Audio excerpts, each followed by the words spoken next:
knowing that the work never ends. There's always going to be another project. The people who know you, the people who stood by you. Instead, he chose to save himself. Not like that. And then your body has to adjust to that. But if you get too many spikes,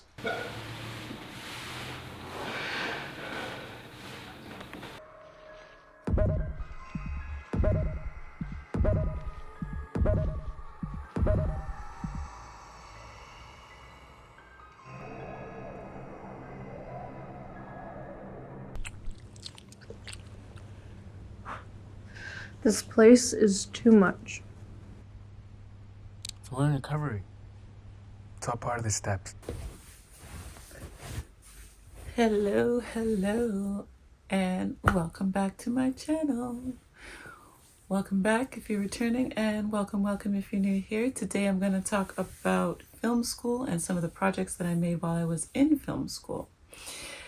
So let's get started. So first of all, let me just talk a little bit about my experience in film school.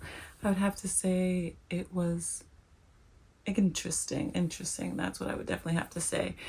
We did a lot of projects. They worked us to the bone. We pretty much gave our souls to the school for the whole year. We weren't able to work.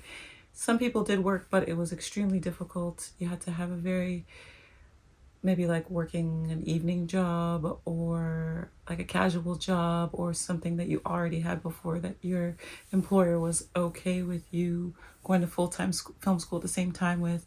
Maybe they had a vested interest in you becoming a filmmaker so that you could make content for the business, something like that. But I was not able to work, even though I told myself, oh, there's no way I'm not going to work. I'm going to be working the whole time. I'm definitely going to be working. And then when I got to it, I was not able to work. And I blew through my savings. And that was pretty devastating because I blew through my savings. I had no money left and I was still in film school, could barely afford to feed myself. And normally when you can't afford to feed yourself, if you're able-bodied, then you work. But then if you've already dedicated yourself to this school thing, then it's like, okay, what do? I just got to keep moving. And I did make a video about should you go to film school? I made that a long time ago. I will just show you the video or link the video below. You should check that out. And it's just, I don't go into too much detail. I don't name names, but I do give an idea of what it's like. And generally I have to say that when it comes to the projects, because I'm going to talk about some of the projects today that we worked on, because we worked on a lot of projects, it's not the most supportive environment. I wouldn't say that every single cohort, because there was different cohorts, and I wouldn't say that every single cohort was the same. I feel like some cohorts were more supportive than others. They were able to have more of a camaraderie and be more supportive. I feel like in my cohort, people got along. Definitely on the surface level, there wasn't many people fighting or bickering and stuff like that. But from a competitive level of the projects that we were working on, I definitely didn't feel supported by the majority of my classmates. I feel like everybody basically I can just say that normally when you're in a classroom full of people and you all get along and you're all working on projects, you think that everyone would be clapping for you when you showcase a project, but that wasn't really the case. Not a lot of people clapped for me for the entire year. And you know what? I'm okay with that because I'm confident in my abilities. I was learning a lot of new things. I lacked a lot of technical skills, and I really pushed myself to just give my best. And especially when it came to editing, I had pretty much next to nothing editing skills, like the amount of the basic person who uses their smartphone and edits off their phone for social media stuff, like posts, like that was the kind of editing experience I had. And most of the people in the class had tons of editing experience, from a lot to a lot more. And so when I was in the editing class, it felt like I was always constantly trying to catch up. And I was always so behind, and I had to put in so much work just to stay afloat, because it was like the editing teacher was teaching things and people were like, oh yeah, of course. And I was like, oh my God, what is that? And I was so confused about so many things, and it just took me a long time to get to a basic level of editing.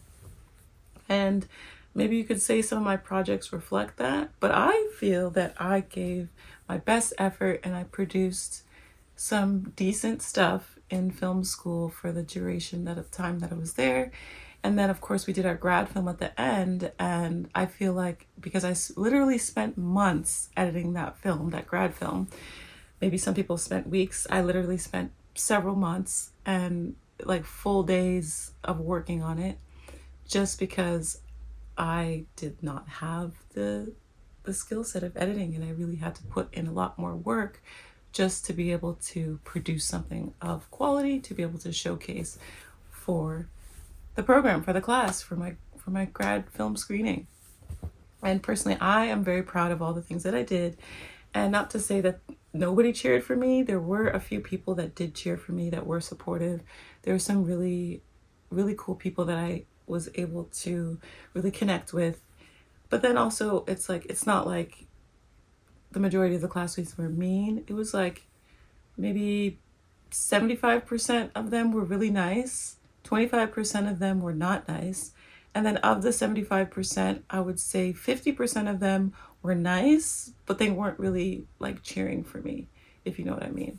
But you know what? That's okay, because you know what? You go where you are accepted and where you're loved, and you just know who your people are. And I do, and that's all good. And I wish nothing but the best for everyone in my class, in the program, anyone who's ever a film student. I wish the best for everyone, because it's not easy. It's not an easy task. It was very grueling and gruesome and just very stressful to get through that year. But we all did it, and I'm here on the other side. That was in 2023. It was February 2023 to February 2024. So pretty much most of the entire 2023, I was in film school. Came out, I'm alive, I survived, and here I am to tell you about some of the projects that I went through. So I'm going to list them in order of alphabetical order, not necessarily the order of when we did them, because I can't remember exactly when we did which project, and I would have to maybe go through all the notes and the files and stuff. It's like, let me just go through it in alphabetical order.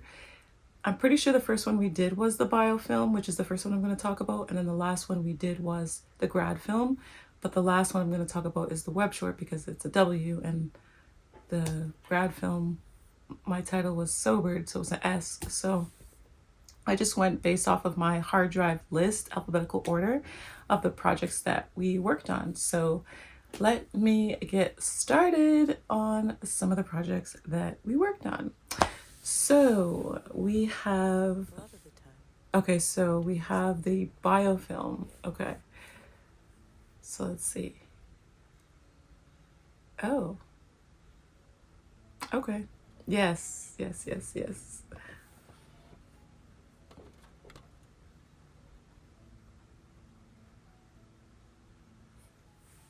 Okay.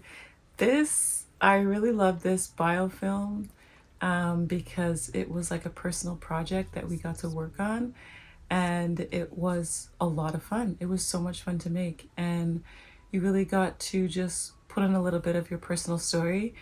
I actually really held back on giving details of my personal life because I didn't want to open up all that. So I just kind of gave a brief overview of my life, and I did like kind of like a day in the life. And I still got to, test out a few different kind of camera techniques and styles and stuff like that. And, I really enjoyed it. I had a lot of fun making it. And yeah, it was great. I loved it. I don't know what other people would say, but that's okay, because it's my biofilm and everyone has their own biofilm. So it is what it is. That's why I'm always moving. Okay, so then I have my demo reel, which obviously is something of a projects that I worked on throughout the year, and then towards the end, I made a demo reel. And so it wasn't just projects that I worked on, but projects that I worked on as a team with other people So I was like producing other people's films. I was a production designer on one, directing other stuff. So it's kind of like a compilation of some of the projects I worked on over the year.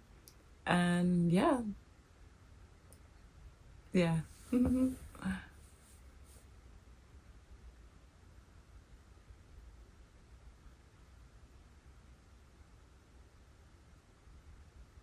Hmm. Okay.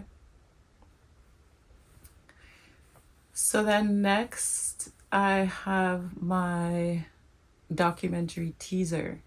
So the doc teaser, I was really excited about a project because I have a friend of mine who's a dentist who I believe he was semi-retired at the time. And I had this project idea about spreading awareness of diabetes in the Black community. And so I did a documentary teaser on that with the hopes that I could later pitch with that video or re-edit the video and pitch it later. And that one had a lot of fun because I could use stock footage. I mean, some of them we could use stock footage for them. So for this one, I got to use some stock footage and really get the story together. And the feedback was pretty good because it was a very strong concept and, you know, it was a very important message. So I'm really happy that I did my documentary teaser project on that diabetes awareness. And yeah, so I interviewed my friend, the dentist. I went to his home where he lives with his wife and kids. And that was also really fun to film that. And I definitely enjoyed it. I would say I definitely enjoyed creating the projects. Like the projects itself were a lot of fun to make, even though it was a very stressful year and there was a lot of drama happening on a under the radar, under the rug, under the scenes kind of way. It still didn't stop me from enjoying creating the projects and creating the content, because that's the whole reason why I went there, was to learn how to be able to make these things and how to be able to present them in a professional way. So I really immersed myself in the program regardless of the chaos that was going around me. Oh yeah, so then I have next is the editing boot camp that we did. And that was a lot of fun because we were given footage and we were just given a bunch of footage, there's a bunch of sound clips, and then we were asked to kind of put a story together. So nobody's video was the same. Like everyone in the class made a video and nobody's video was the same. Everybody kind of had like a different spin on it, which was really cool to kind of see other people's ideas of how they thought the story should go together. And it was really quite different. There was a couple people who had similar storylines, but for the most part, people had quite different stories. Like no two stories were the exact same, and everybody had their own perspective of how they thought the story should be told.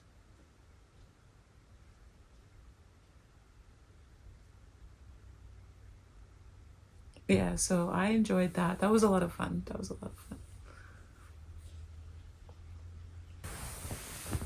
Okay, next we had the scene study. So the scene study, that was fun. We didn't really get to, you know, have a full lighting setup and have a full elaborate kind of setup for that one, but it was still fun and it was still a good exercise. I can't remember if this was something we did. Like, I can't remember at what point in the year that we worked on this because it's all just one mumble jumbled experience that I can't pinpoint everything exactly. But I do remember having a lot of fun with this. It felt like it was an exercise geared towards directing the actors, and yeah, I definitely enjoyed it. It was definitely a lot of fun and my actors did a great job, so that really helped as well.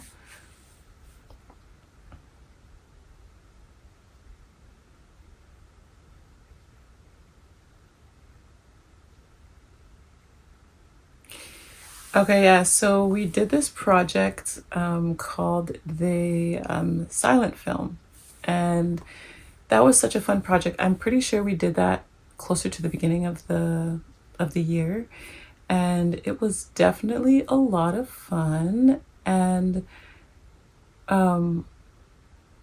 yeah, so I actually ended up making two films. The first one, I shot outdoors, which that was also a lesson kind of learned in terms of controlling the lighting, because that was quite a challenge. And then also I shot a second one at my house, which I haven't finished editing, but I will show clips of that. So for the first one, a lot of fun. It was kind of like the beginning of the program, so we were still very new to it, still bright-eyed and bushy-tailed, still had a lot of energy. And you know, everyone was getting along, everything was fun, everything was cool, and we were still like really learning our craft, so it was a little bit rougher around the edges, I guess you could say, in terms of the production of it. But it was still so much fun making it because we were able to utilize our creativity and start to really bring to life the stories and ideas that we had in our minds. So that was really great. And then I had my silent film number 2, which I never showcased. I don't think I finished editing it, but I think that I will edit it, because I think I'm pretty sure the reason why I didn't edit it at the time was because I had so much other work that was due, that was for marks, that I had to edit.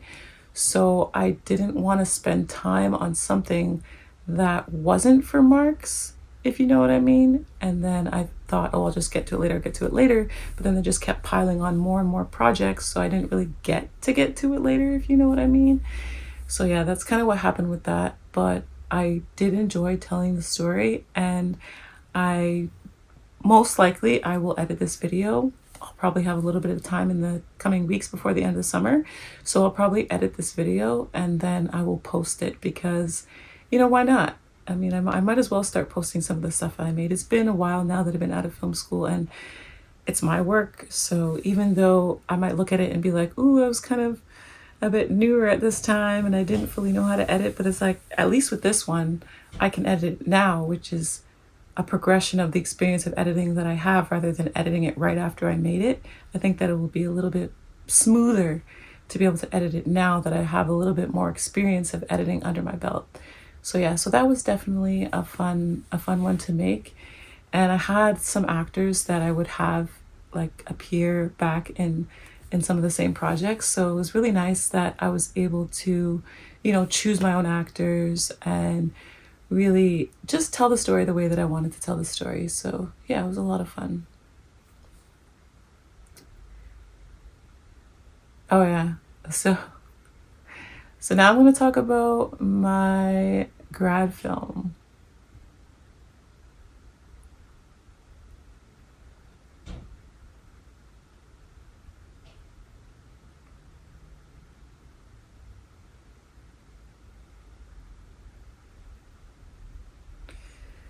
My grad film, such a labor of love. I worked so hard on this. I mean, it's not like I didn't work hard on the other projects, but this one was the most demanding because it was the final project. And I was being so extra in terms of the actors that I wanted to have. It wasn't that I was being extra, but it was the fact that they wanted us to limit the amount of actors that we had. And I totally understand why, because it is a lot of work working with a lot of different actors. But for the story that I was telling, I didn't think it would be believable to have such few actors. So I'm pretty sure I had like 12, maybe even 13 actors in my film, because that was the minimum of what I thought it needed just to be able to make the story believable. So I went against the judgment or the advice of the instructors of how many actors I should have. But what I did to make sure that I could get it done was that I hired the actors well before the time where they started casting. So I did my casting well in advance so that I had everyone secure.